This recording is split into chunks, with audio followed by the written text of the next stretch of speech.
Hey guys, 12th of November 2013. Told you I'd talk to you again. But I still haven't figured out what to do about the Google Plus thing. I still have almost no access to Google or YouTube. I can post videos and I can view videos and I can receive and respond to private messages, but that's essentially it. So in the meantime, until I figure out what to do, or I'm kind of hoping that Google Plus is going to go away, but I doubt that's going to happen. Or at least the inbox will come back for people who post videos, because it's impossible to manage a channel now, and you've probably heard from other people on your subscription list who either aren't making videos or are making huge changes to the way they do videos here. So I will get to that in the rest of the video, but a few things to go over quickly before I start, and the Bitcoin chart is essentially one of the biggest things going on right now, so at least in terms of money and currency and things like that. So $385, and Bitcoin is being accepted in China, in Chinese businesses, as well as their search engine, I think it's called Baidu or something, is now accepting Bitcoin as payment. And so the demand in China and other countries is just through the roof. This is a truly global currency, and it is being embraced globally. The US government is getting quite concerned because they don't want any hit to their US dollar. They have to keep that looking good. So they are meeting next week, I believe it is, and they are going to talk about what to do about Bitcoin, and like a congressional hearing or something like that. I think what's going to happen is they'll announce a war on Bitcoin. And the reason they'll announce a war on Bitcoin is because they love waging war against something that you can never defeat. And you can never defeat Bitcoin. So I think that they will wage a war on it, a very costly, very long war, with a lot of propaganda involved, and a lot of casualties on both sides. Similar to the war on drugs, similar to the war on terror. These things you can never defeat. And it is essentially just a way to make money. You have one side, so you create an alternative side that will fight against that one side. So in this case you have Bitcoin and the US dollar, and we'll pit them against each other. And it will be a war that will go for many years, and it will be very messy. I think that is probably what the US Congress is going to decide to do. It's not going to work. It's going to be very costly, and they love that. They love spending money. They love wasting money. They love losing money, because it's not their money to lose. So I think that's what's going to happen, but I don't think it will have any effect on the price of Bitcoin. I don't think anyone can do anything about that anymore. And last time I talked to you, I think it was $3.15. It was a few days ago. I said it would probably just keep going up. And I think it will probably keep going up from here as well. You have to remember that the Bitcoin price, like everything else, is determined by forces like supply, demand, and manipulation. Now, there is no manipulation in this Bitcoin chart that we are aware of. It's very, very hard to manipulate, or impossible to manipulate. We haven't figured out which yet, but it's at least very, very hard to manipulate, unlike the silver and gold chart, which are fully in control and manipulated. So there's only two forces really acting on this: supply and demand. Supply, as you know, for Bitcoin is essentially fixed. There will ever only be a certain number produced. I think 21 million maximum ever, and there's like 11 million now. So if the supply of Bitcoin is fixed and there is no manipulation, this chart is simply a reflection of demand. That is the demand for Bitcoin. And it's interesting to watch, and I'm going to continue watching it, and if I can, I'll continue commenting about it. It's totally understandable that the US dollar is feeling inadequate compared to other currencies like Bitcoin. I mean, they're printing 1 trillion more of these every year, and that's just because of QE3. That's just not regular base money and money printing. That's just QE3 to infinity. So an extra $1 trillion per year, and it looks like they're going to ramp that up even further. The dollar is just garbage, and everybody knows that around the world now. It's really starting to hit home for a lot of people. A lot of Americans still don't know this, but your money's worthless. And I'm not saying the Canadian dollar's any better. I've spoken about that many times. It's not.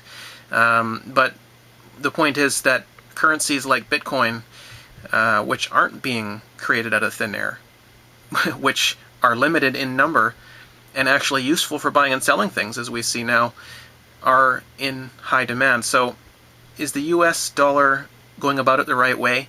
Is the US wise to attack Bitcoin and attempt to regulate it or hack it, or do something to take it down? Or should they be worrying about their own currency? Should they be trying maybe to make the dollar, the US dollar, have more value, have it be attractive to people? Because that's why people are going to Bitcoin, because it is better, it is superior as a currency. It's not a store of value like silver and gold, which are real money, but it is a great currency, and people are starting to catch on to that fact. And because there's such a limited number, it's in major, major demand, and that's why the price of it is going up. The US dollar doesn't have to feel threatened by that. They could instead just make a lot less US dollars and make those dollars more attractive. But as we know, they don't have that option anymore. They have to keep on printing them. It's the only thing keeping things going right now. And it is a losing game, and it can only go for so long. But apparently it's still working for the moment, and it will continue to work until it doesn't. What's this? 500,000 ounces of Silver Eagles added again to the other 500,000 exactly that was there before, for a total of 1.000000 million ounces of Silver Eagles. Let me guess, that's just another coincidence, right? But anyhow, despite the fact that we've been doing about 1 million per week, now we have 1 million in the first half of the month. Unfortunately, something has happened. Demand has not changed, so it is something to do with the US Mint. So unfortunately, this number is no longer to be trusted. I think things started to change sometime in September or October with the way they were reporting. And now I'm convinced that something's going on for sure, and they're just not reporting the actual numbers, or for some reason only minting a certain number of these things, a very limited number of these things, and distributing them. Either way, it's big news, and this does need to be followed, so I will attempt to continue following it. And now we are at 40.2 million ounces for the year, and we can take that to the graph. There it is now. 86% of the year is complete, and as you can see, well, or maybe not, it's only 1 pixel higher than this bar here from 2011, but yeah, we are above 40 million now. So 2013, woohoo, the all-time best year for demand of Silver Eagles, and by proxy also the best year for demand for all types of investment silver. So silver maples, we'll know the numbers once the year's over, but it is going to be a record year, and other products, it is going to be a record year. Not everything, I'm sure some things went down in 2013, but it's safe to say that silver demand in 2013 is the highest it has ever been. And it should have been about 42 by now if they were reporting all the numbers. So I don't know exactly what's going on with this US Mint, but hey, at least they did put a little tiny bit more so that we can officially say that it is all-time best year, but that was kind of obvious even before. I don't know if we're going to make that 45 to 47 projection. It looked like it was perfectly likely to happen, and now it just all depends on how they bother reporting the rest of the year. Chad Lafarge, if that is your real name and photo. Oh, wait, what's this? Oh, it is your real name and photo. A few times over the 5 or 6 years that I've been doing YouTube, some of my videos have disappeared and just gone missing, and it's kind of tough sometimes because you don't really know which of your videos has disappeared. I have a hard copy of everything I've done on YouTube, of course, but comparing 400 and something videos against a list of 400 and something videos is not very convenient. In fact, it would take a very long time. So if you are aware of a video of mine, say that you had on a favorites list or something recently disappeared, I would like to know about that, because then I can narrow it down and maybe find out what of mine is missing. It's kind of distressing, but every now and again I lose about 10 videos or so off the count. I don't know if they're actually being disappeared or if they just aren't counting correctly anymore. It never goes in the other direction though. I never gain videos. It always seems that I lose videos. So most recently it went from about 411, I think, to 403 the other day. So 8 videos, I guess, just are not there anymore. Not really sure. This isn't all my videos, of course, it's just a small portion of them, but it gives you an example of just how many there are. We can keep going down. It's kind of a stroll through memory lane, but going back about to, looks like about 2010 now. I'm going to attach a few links down below, if I still can. I think I can. Please check those out. They're also on my favorites list, but I don't think you can view my favorites list anymore.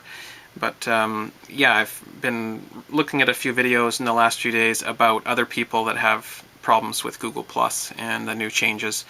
And I think these guys have said it better than I have, so there's 3 or 4 video links down below. Please have a look. Now, in regard to the Google thing, in addition to those videos that I mentioned before, where the guys said pretty much everything I would have said anyhow, they had a lot of good points. I can't say I would agree with every single thing that was said, but the vast majority, yes. I'd just like to say, don't get Google Plus, okay? At least, if you're going to get it, understand what you're getting yourself into. Read the fine print, read the policies before you sign up for an account, because it is permanent once you get it, and it does link up a bunch of other websites and email addresses and things you've used, photos you've uploaded to the internet, phone numbers you've mentioned in emails and Gmail and stuff. That all will get connected, and it will be associated with the real you permanently, and that will link any comment you've ever made under any of those email addresses or any websites you signed up with those email addresses to you personally. And you need to understand what that means before you do it. So my advice is, don't get Google Plus. If you have it, get rid of it immediately. Being forced into something is usually a bad idea. It's almost never a good thing. So we have been forced into it, and a lot of us are getting back out of it. Also, please don't comment on my videos, any of my videos. I'm going to leave the comment sections open because my only option is to delete them entirely, and I feel that is a great loss of information and history. So I don't want to delete those comment sections, but I cannot manage them anymore. I can't respond to questions. I can't delete spam. People spreading disinformation about me or various things can be in those videos, and I can't do a thing about it, so I just can't remove the comment section in good conscience. So for the time being, I guess I'm just going to have a comment section on my old videos that can't be managed, and I'm going to have no comment section on my new videos. Because if only people that have Google Plus can comment, that's a one-sided conversation. We can't have a proper conversation about this topic with just a few people that have Google Plus being able to comment. I can't comment, I can't manage anything, so it's not a useful discussion, and we're just not going to do it. So there's really nothing you can do with this video other than watch it, but that's all I can do with any video now. Is all I can do is watch videos, and I can post videos, and that's it. There's no more communication. There's no commenting. It's a huge loss. I've done commenting on other people's videos for the past 6 years. You may have seen me, had conversations with me in other channels, other videos. I often have top comment on a lot of videos. I don't know why, but I like to comment, and I end up, people identify with what I say, so it's been really good for me. I enjoy commenting. I learn a lot when I comment. I read a lot of other comments. I interact with people. I reply. I get replied to. I reply to them. It's just been a great learning experience, and that's all being taken away. That's gone. So only some people can comment, and that's not right. It just doesn't make sense to me. That's not true free speech if only some people can comment. Only the people who submit to Google Plus can comment, and that's just not appropriate anymore. You can just view the videos, and I have been doing so. So if you are a fellow YouTuber like myself who produces videos and has a channel, and I'm a regular on your channel, please know that I'm still there. I'm watching, and I will be giving you the thumbs up. That's all I can do. So I'll send you a private message, I guess, if I have something that's really specific and important to say. Otherwise, you won't see me. You won't know that I'm there anymore. It's just how it is. So no longer part of the conversation, no longer part of the community, and the community is essentially dissolving as we speak. There's no way for us to stay in touch anymore. So another thing is, please go ahead and view my 400 plus videos. They will stay up as long as I can, I think anyway. I haven't decided what I'm going to do, but those videos will stay up. Please go ahead and view them. I see it as an archive, and I intend to attempt to keep those up. Any advertising or whatever comments you see on those, I can't do anything about it. I can't even mark them as spam. So if you have the ability to mark them as spam, I think it takes several people marking one comment as spam to actually get it hidden, but go ahead and try and do that if you wouldn't mind. And let me know if you see anything weird on any of my older videos or even my current videos and stuff. Send me a private message, because you can't comment anymore. And if you did comment, I wouldn't get it. But yeah, send me a private message, and that seems to be still working. So, and thank you to the people who have supported me and sent me private messages with information and encouragement and stuff. No, it can't end here. You're right, and I agree with you. I just don't know how to continue on here on YouTube anymore.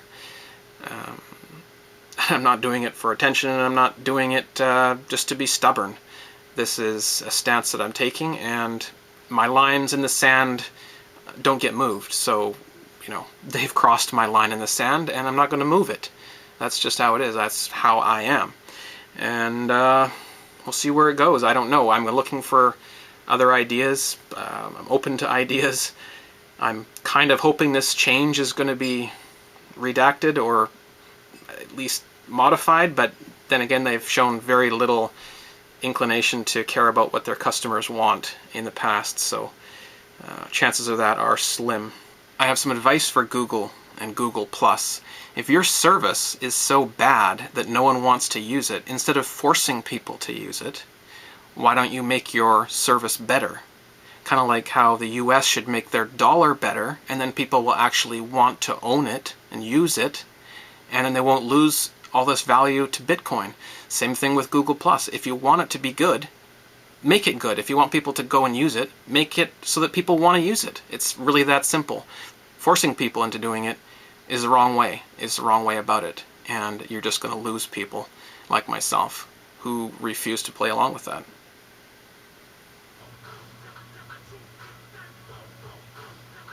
Hey guys, I just wanted to show you the Silver Sativa and Silver Indica rounds before I go. Gorgeous rounds, 1 ounce of silver, $9.99, and I've been carrying these for non-American customers on my website, CanadianSilverBullion.com, for the past few years, and I'm going to continue doing that. I don't mention the site anymore on this channel, but I do have to mention it so that you know where to go to get these.